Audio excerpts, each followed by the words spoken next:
dit, Jésus a dit, aimez-vous les uns les autres, aimez même vos ennemis. Le gars, il vous dit, mais ce que Jésus a dit, c'est bien. Regardez, si tout le monde pouvait aimer son ennemi, aimer celui qui le persécute, qui le maltraite, le monde allait être un havre de paix. Ça là, c'est critique positive, il a fait comme ça. Au moment où il est en train de vous dire, non, en fait Jésus veut vous dire d'aimer tous ceux qui vous font souffrir. Il faut aimer tous ceux-là qui vous maudissent, tous ceux-là qui vous haïssent, tout ça, il faut les aimer. Il est en train d'expliquer ce que Jésus a dit avec lui-même, ses propres mots. Ça peut aller. Et après il dit non, vous-même regardez, si les gens s'aimaient vraiment comme ce que Jésus avait demandé, on n'aurait pas de guerre, on n'aurait pas de conflit, nos familles seraient des havres de paix. Et jusqu'à présent vous êtes d'accord avec lui. Et puis après vous dites, oh, mais attendez, est-ce que ce que Jésus demande, nous-mêmes en tant qu'humains là, hypocrisie mise à part là, est-ce que nous-mêmes on peut faire ça? Ça c'est la critique négative. Il est en train de montrer les limites des propos de Jésus. Et après, il vous dit, bon, quoi qu'il en soit, essayez de toujours faire le bien. C'est vrai qu'on n'est pas parfait comme Jésus pour aimer tout le monde, pour aimer tous nos ennemis. Mais commençons déjà même par aimer les membres de nos familles. Commençons par nous soutenir. Et si on peut pardonner, pardonnons. Si on ne peut pas pardonner, éloignons-nous. Oui, ça c'est sa position personnelle. Il explique ce que Jésus a dit là avec ses propres termes. En même temps, il dit, ouais, c'est vrai, si on s'aimait, le monde allait être bien. Ah, mais quand, oh, vraiment, c'est pas facile. Hein. Mais moi, j'estime que... En fait, c'est juste ça, le commentaire. C'est ce qu'on vous demande. Et j'explique. Après, je dis, bon, c'est pertinent dans une telle mesure. Et dans une autre mesure, ça présente des limites. Mais en dernier ressort, voici ce que je pense être opportun ou bien utile. C'est ça la démarche. Maintenant qu'on a fini avec l'étude ordonnée,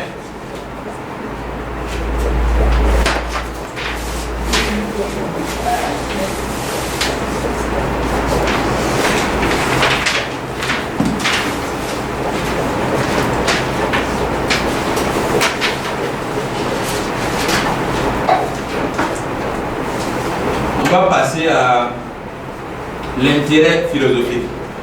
Bien. L'intérêt philosophique, les gens se demandent, mais il s'agit de quoi? Puisque souvent on parle de critique interne, critique externe. Il ne faut pas vous embrouiller avec ces mots-là. Établissez votre grille d'évaluation. Et la grille d'évaluation de la thèse d'un auteur, des propos d'un auteur, c'est la même chose. C'est la même donne. On peut évaluer les propos d'un auteur suivant leur pertinence, suivant leur réalisme et suivant leur actualité. On peut défendre un point de vue dans l'Antiquité. Et puis quand vous retournez dans l'Antiquité, ça peut se défendre. Mais quand vous revenez au XXIe siècle, ça ne se défend pas. Quand vous prenez même dans les sciences, il y a des théories que les Aristote avaient développées et ainsi de suite. Bon, ça tenait. C'était des vérités à leur époque. Mais aujourd'hui, ça ne tient plus. Quand vous prenez la théorie de la chute des corps avec Aristote, ce que Aristote avait développé, bon, les gens étaient d'accord avec lui. Jusqu'à ce que Galilée même vienne remettre ça en cause. Puisque Aristote avait dit quoi? Que quand vous prenez deux corps et puis vous les laissez à la même altitude, le corps qui est le plus lourd la tombe plus vite que celui qui est léger. Alors que même si vous prenez un éléphant et puis vous prenez ce marqueur que je tiens là, il tombe à la même période. Ce qui a fait que Aristote s'était trompé, c'est que Aristote avait fait son expérience là avec une feuille de liège. Genre, prenez une feuille de manguier. Alors que quand tu laisses la feuille tomber, du moment que la surface de la feuille là est assez large et tout, il y a des frottements. Il y a comme une résistance de l'air. Et ça joue sur la chute. Mais il n'avait pas tenu compte de pas mal de variables.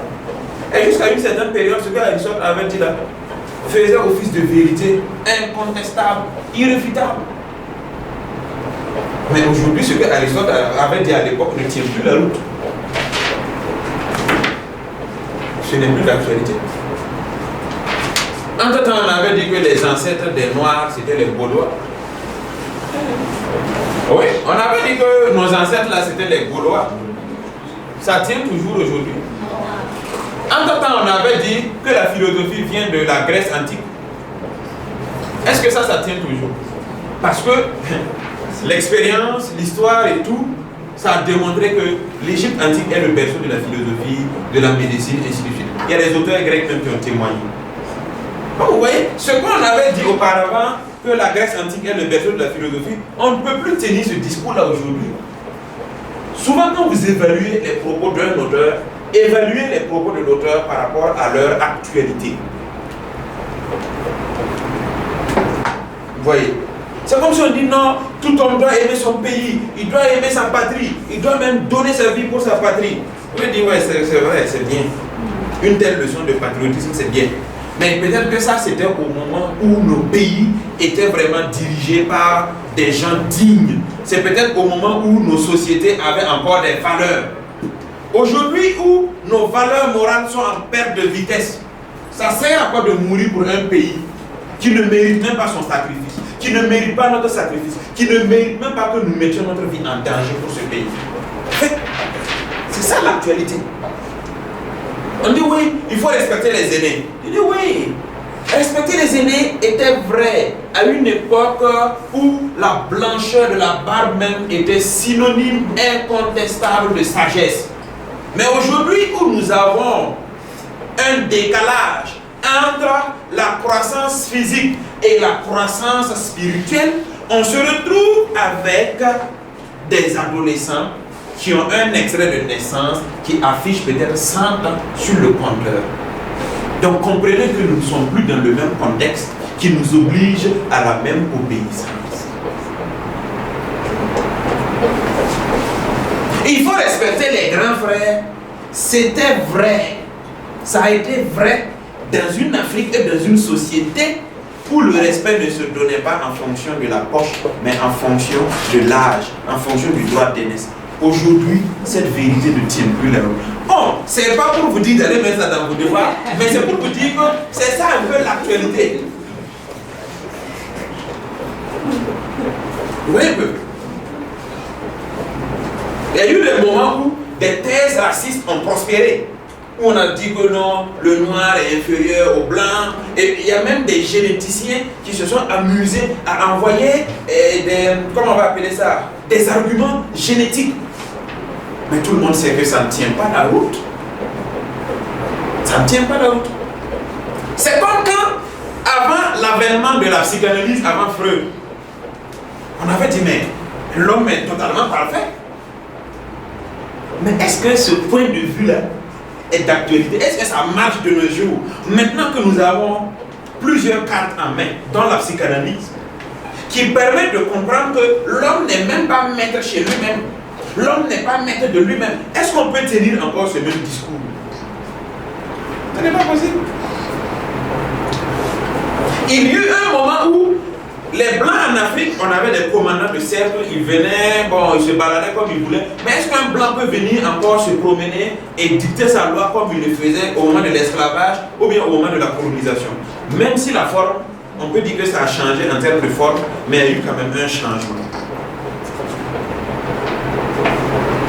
Il y a des gens qu'on a frappés parce qu'ils n'ont pas bien tamé la route là.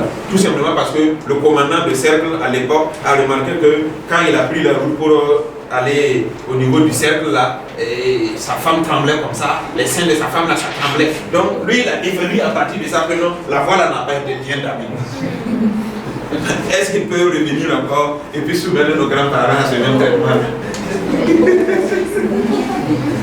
Oui. Donc c'est pas tout ce qu'on faisait hier qui peut facilement se faire aujourd'hui. Même si ça va se faire aujourd'hui, il faut peut-être trouver une nuance dans la forme ou dans le fond. Ouais. Le réalisme.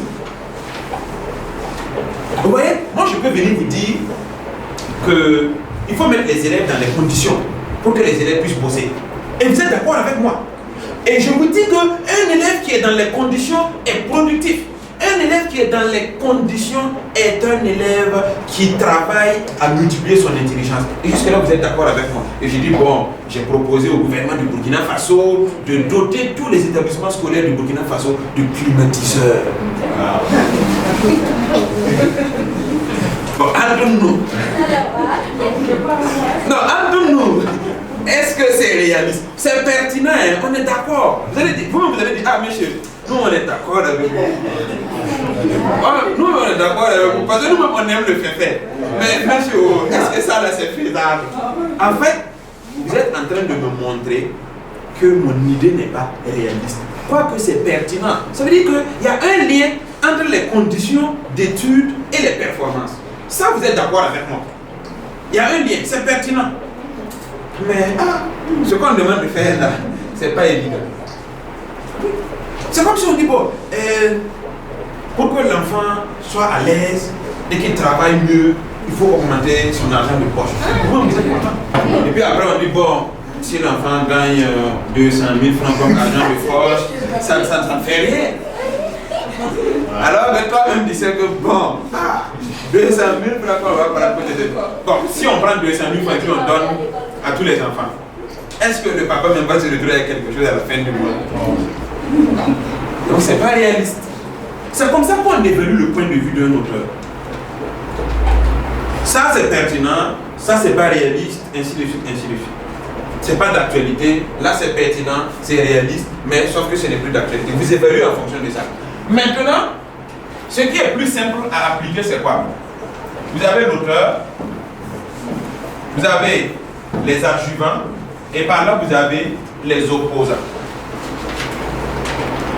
Tout auteur dans l'histoire de la philosophie qui prend position a toujours d'autres auteurs qui partagent ce point de vue, des gens même qui ont partagé ce point de vue avant lui, des gens qui partagent le point de vue pendant qu'il est vivant, c'est contemporain, et des gens qui vont partager le point de vue après lui.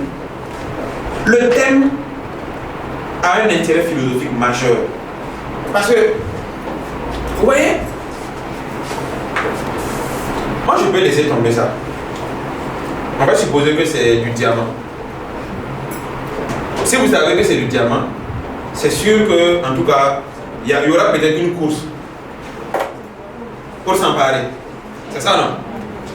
Mais bon, à supposer que moi j'arrive et puis, je sais pas, c'est l'éponge là que je laisse tomber. Est-ce que vous aurez le même intérêt pour le diamant que pour l'éponge que je viens de laisser tomber? Alors, quand un thème est pertinent, vous allez voir beaucoup de philosophes venir s'attrouper autour de ça. Chacun va parler de ça. Par exemple, dans les religions, Spinoza va en parler, Freud va en parler, Nietzsche va en parler, Blaise Pascal va en parler. Mais si ça n'intéresse pas les philosophes, nous on est assis et puis on regarde. Je vais vous laisser avec vos polémiques de bas quartier. Mais quand c'est un thème qui a une consistance philosophique, les philosophes vont s'intéresser à ce thème-là. C'est ça l'intérêt philosophique. Et chaque philosophe approche le thème-là à partir d'un point donné. Tu peux prendre la chose à partir du nord, l'autre vient à partir du sud, ainsi de suite. C'est la raison pour laquelle vous allez voir toujours les philosophes dire nous on est d'accord avec ça, et l'autre vont dire on n'est pas d'accord avec ça. Et le débat est lancé. Maintenant vous avez l'auteur du texte, vous avez des auteurs qui partagent son point de vue, et vous avez des auteurs qui ne partagent pas son point de vue. Par là vous trouvez deux, À la limite, un par là. Ce que l'auteur dit est pertinent. C'est pertinent. D'ailleurs, en s'exprimant de la sorte, il rejoint tel autre auteur qui avait estimé que, et vous citez, ça, critique positive. Les adjuvants interviennent dans la critique positive. Et par là, vous venez critique négative, les opposants. Ben, c'est vrai, Russell dit que la philosophie est importante, mais vous trouvez des philosophes qui ont estimé peut-être que la philosophie n'a aucune valeur, n'a aucune importance. Comme des éléments intégrés dans la critique négative. En gros, c'est ce travail-là qu'il faut faire. Vous voyez un peu la nuance. Et puis, juste après la critique négative, votre position personnelle. Mais ceux qui observent bien, vous allez remarquer une chose. Regardez, critique positive, critique négative, position personnelle. Dans la critique positive, vous partez dans la même direction que l'auteur. C'est comme si on vous avait donné un sujet de commentaire de texte et commentaire, plutôt de dissertation philosophique. Et puis vous êtes obligé de partir sur la base de ce que l'auteur a dit. Donc vous êtes obligé de soutenir la thèse de l'auteur. Critique négative, antithèse, position personnelle. Même dans le commentaire de texte philosophique, il y a toujours cette démarche dialectique. Seulement, avant d'en venir à cette démarche dialectique, il faut expliquer les choses d'abord. Il faut qu'on sache qu'on parle de ceci, on parle de cela. C'est ça l'étude ordonnée. On explique et après, on engage la critique dans une démarche dialectique. Ici, là, on est d'accord avec lui. D'ailleurs, je ne suis pas le seul à être d'accord avec lui. Tel auteur même qui est philosophe était d'accord avec lui, ou bien est d'accord avec lui. Sur ce point-là, ce qu'il dit n'est pas forcément pertinent. Il y a des limites. D'ailleurs, tel philosophe avait souligné ces mêmes limites-là. Voilà. Mais moi, en ce qui me concerne, voilà. C'est comme si vous parlez de psychanalyse. Vous savez que Freud a eu des disciples, non? Si le texte est de Freud, vous utilisez un des disciples de Freud dans la critique positive. Le disciple qui suit son maître dans cette logique-là, en tout cas. C'est pas le genre où on a parfois des disciples qui prennent le contre-pied de leur maître à l'image de Platon et d'Aristote. Là, vous avez des disciples de Freud qui partagent son point de vue sur l'inconscient. Après, vous avez vu que dans le cours, il y a des auteurs qui ont fait comprendre à Freud que son affaire de psychanalyse, là, c'est des faux trucs. C'est pas une science. Vous prenez quelqu'un comme Karl Popper. Karl Popper a dit à Freud que la psychanalyse est une pseudo-science. Et Jean-Paul Sartre a fait comprendre que non, Freud est en train de vouloir créer une camisole de force pour donner à l'homme. Il est en train de créer une nature humaine pour l'homme. Il veut faire de l'homme un esclave du passé, alors que l'homme est fondamentalement libre. Et Alec, qui dit que Freud est en train de déresponsabiliser l'homme.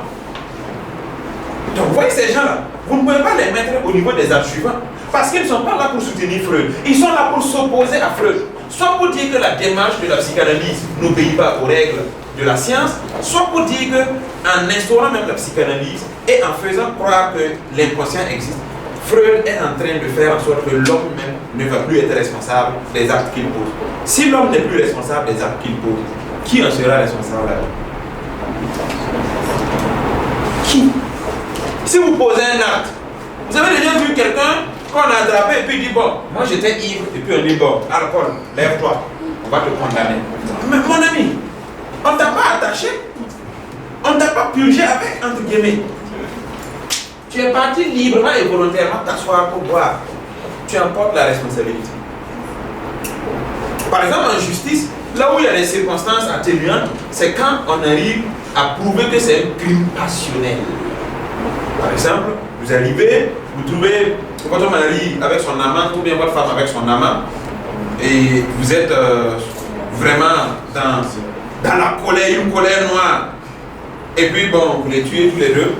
Si vous avez un bon avocat, il peut prouver que c'est vraiment un crime passionnel. À ce moment, ça amortit un peu les charges. Je prends un exemple. Si on devait vous condamner pour 10 ans, vous pouvez vous en sortir avec 5 ans. Ça amortit, c'est ce que je veux dire, quoi. Voilà, tout dépendra maintenant de l'issue du procès et de la capacité de votre avocat. En dehors de ces circonstances ou de la démence, si on arrive à prouver que vous êtes un fou, que vous ne jouissez pas de toutes vos facultés, mais tant que vous êtes lucide et qu'il n'y a pas un papier signé qui atteste que vraiment vous êtes zinzing là, on vous enferme. Ouais. Le direct est tout là. Ah, d'accord. Mais essaie de le lancer pour voir ce que ça peut. Donc, grosso modo, ça peut ressembler à ça. Et quand vous êtes au niveau de votre conclusion maintenant,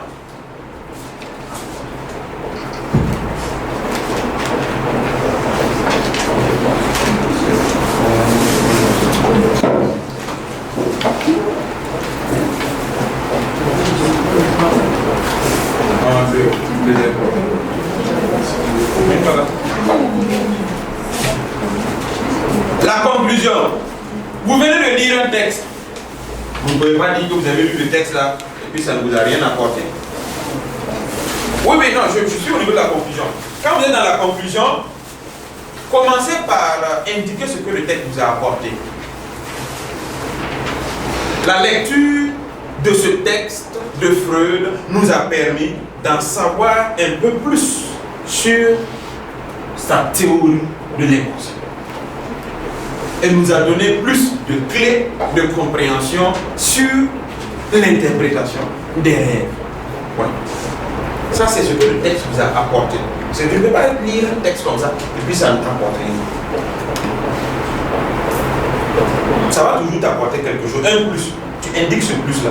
Maintenant, une fois que tu as indiqué ce plus qu'on appelle l'apport, tu retombes pieds joints dans la dissertation.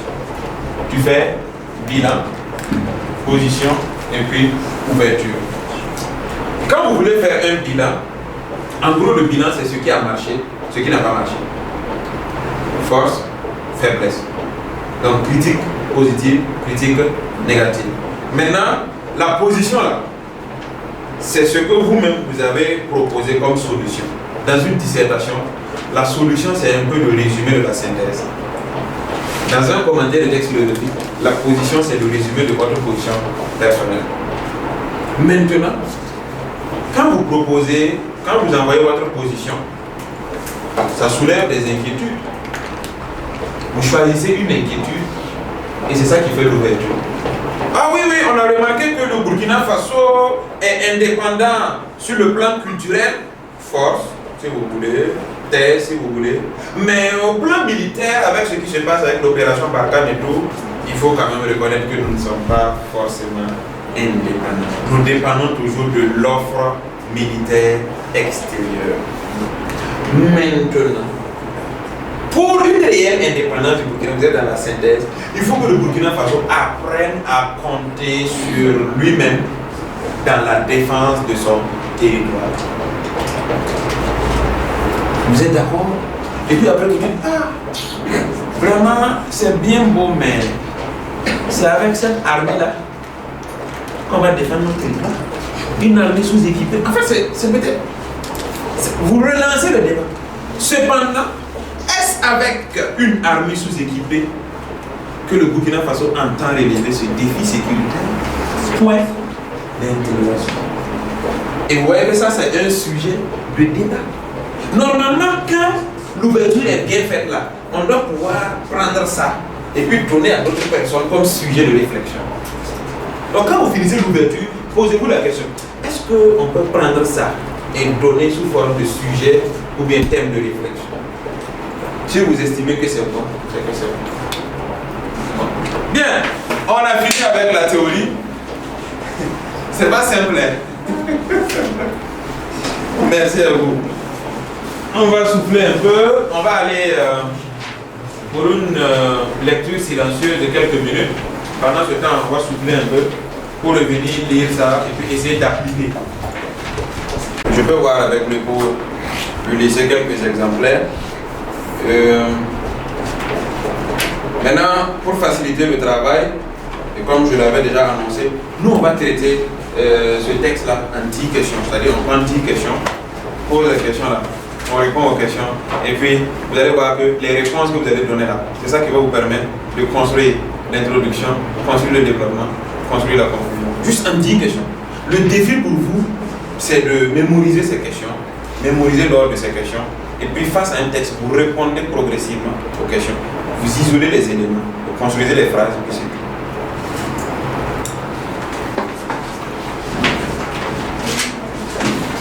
Bon, c'est des choses que vous avez déjà l'habitude de faire en classe.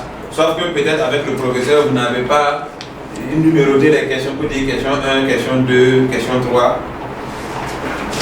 Et souvent, on s'arrête juste à l'introduction. On va voir ici ce que ça donne.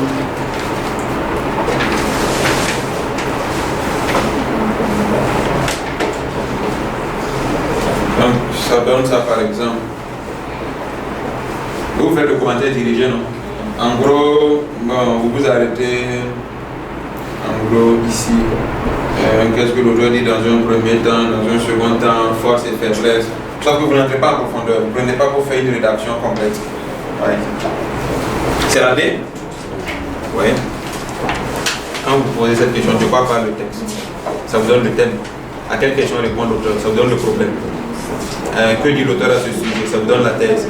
Quelle est la structure? Ça vous permet de dégager la structure. Articulation 1, articulation 2 et articulation 3 s'il y en a. Mais vous voyez, quand vous posez 1, 2, 3, 4, vous isolez ces questions-là.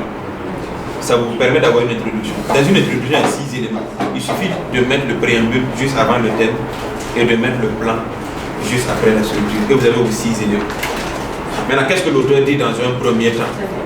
Ça donne articulation 1. Dans un second temps, articulation 2. C'est ça l'étude ordonnée. Donc, quelles sont les forces de ces positions? Donc, critique positive. Quelles sont les faiblesses? Critique négative.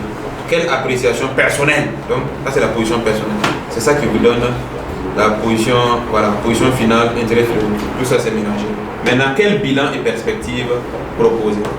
Ça vous donne la conclusion. Donc, il suffit d'avoir les 10 questions là posées comme ça. Les réponses, vous isolez. Et puis, quand vous arrivez au niveau de que dit l'auteur dans un premier temps, dans un second temps là, comme c'est l'étude ordonnée, vous faites le tableau de l'étude ordonnée. Articulation 1, ça commence où, ça finit où, le titre et puis les mots que vous allez utiliser dans la rédaction. De façon mécanique. Alors, vous êtes au niveau de la page Facebook de Réussir la philosophie. Voilà, vous voyez que... Vous voyez, non? Quand vous utilisez ça, c'est beaucoup plus facile.